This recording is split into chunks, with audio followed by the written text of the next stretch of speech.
K T. ജലീലിനെതിരെ ആഞ്ഞടിച്ച് PV. Anwar. മുസ്ലിം മലപ്പുറം വിരുദ്ധ പരാമർശങ്ങൾ നടത്തുന്ന വെള്ളാപ്പള്ളി നടേശനെ പിന്തുണയ്ക്കാൻ ഒരു ഇടതുപക്ഷ നേതാക്കളാരും വന്നിട്ടില്ല. എന്നാൽ കെ.ടി. ജലീൽ വന്നത് എന്തിനാണെന്ന് കെ.ടി. ജലീൽ വ്യക്തമാക്കണമെന്ന് പി.വി. അൻവർ ആവശ്യപ്പെട്ടു. ജലീൽ പറയുന്നത് ആരും വിശ്വസിക്കില്ലെന്നും അത് ജലീലിന് അറിയാമെന്നും അതാണ് ഖുർആനെ കയ്യിൽ പിടിക്കുന്നതെന്നും ജലീലിന്റെ കയ്യിൽ എപ്പോഴും 2 സഞ്ചികൾ ഉണ്ടാകുമെന്നും ഒന്നിൽ ഖുർആനും മറ്റൊന്നിൽ യൂത്ത് ലീഗുകാരുടെ തുണിയുമാണെന്നും പി.വി. അൻവർ പറഞ്ഞു. പ്രതിപക്ഷ നേതാവ് വി.ഡി. സതീശനെ ഒറ്റുതിരിഞ്ഞ് ആക്രമിക്കുകയാണ് CPM. അതിനെ പ്രതിരോധിക്കാൻ UDF-ലെ ഒരു മുതിർന്ന നേതാവും തയ്യാറാകുന്നില്ലെന്നും അദ്ദേഹം പറഞ്ഞു. ഇത് ഭരണഘടനാ വിരുദ്ധാണ്, സത്യപ്രതിജ്ഞ ലംഘനമാണ്, മതം രാഷ്ട്രീയത്തിൽ ഉൾപ്പെടുത്താൻ പാടില്ല എന്ന് വളരെ കൃത്യമായി പറയുമ്പോഴാണ് മൂപ്പര് ഈ ഖുർആനായിട്ട് നടക്കുന്നത്. ആരത് വിശ്വസിക്കുക? അപ്പൊ മൂപ്പർക്ക് തന്നെ അറിയാം, മൂപ്പര് പറഞ്ഞ ആരും വിശ്വസിക്കൂല. അപ്പൊ ഈ ഖുർആൻ എന്ന് പറഞ്ഞിട്ടുണ്ടെങ്കിൽ മുസ്ലിം സമുദായത്തെ സംബന്ധിച്ച് അതൊരു വികാരമാണ്, ഏത് സമുദായത്തെ സംബന്ധിച്ചും അവരുടെ മതഗ്രന്ഥങ്ങൾ.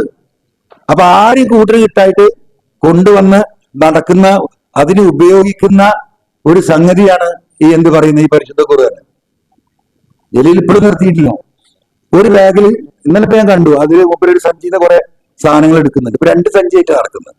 ഒരു സഞ്ചിയിൽ ഖുർആൻ, മറ്റേതില് യൂത്ത് ലീഗുകാർ ഉടുത്ത് കഴുകിയ കുറെ തുണി, മനസ്സിലായോ?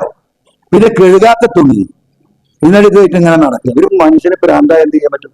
അയാളൊരു പ്രൊഫസറല്ലേ, ഡോക്ടർ കെ.ടി. ജലീൽ.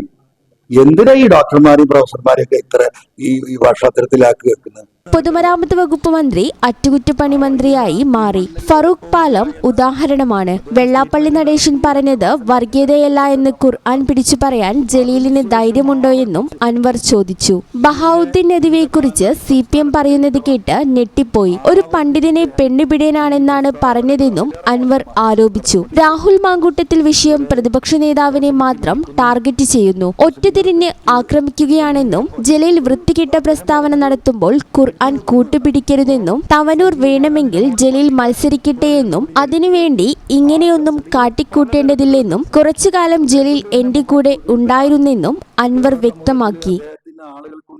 ഈ ചാനൽ ന്യൂസ് മലപ്പുറം. അമ്മേ, എനിക്ക് ഫസ്റ്റ് സാലറി കിട്ടി. അമ്മയ്ക്ക് എന്താ വേണ്ടേ? ഒന്നും വേണ്ടട.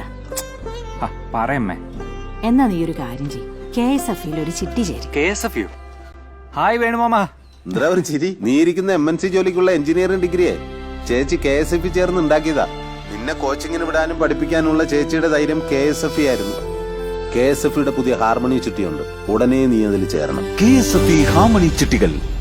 അമ്മേ, KSF ചിട്ടിയിൽ ഞാൻ ചേർന്നു കേട്ടോ. നന്നായടാ. അമ്മയ്ക്ക് മോനും ഇപ്പോ ഒരു സിംഗപ്പൂർ യാത്ര വരുന്നുണ്ട്.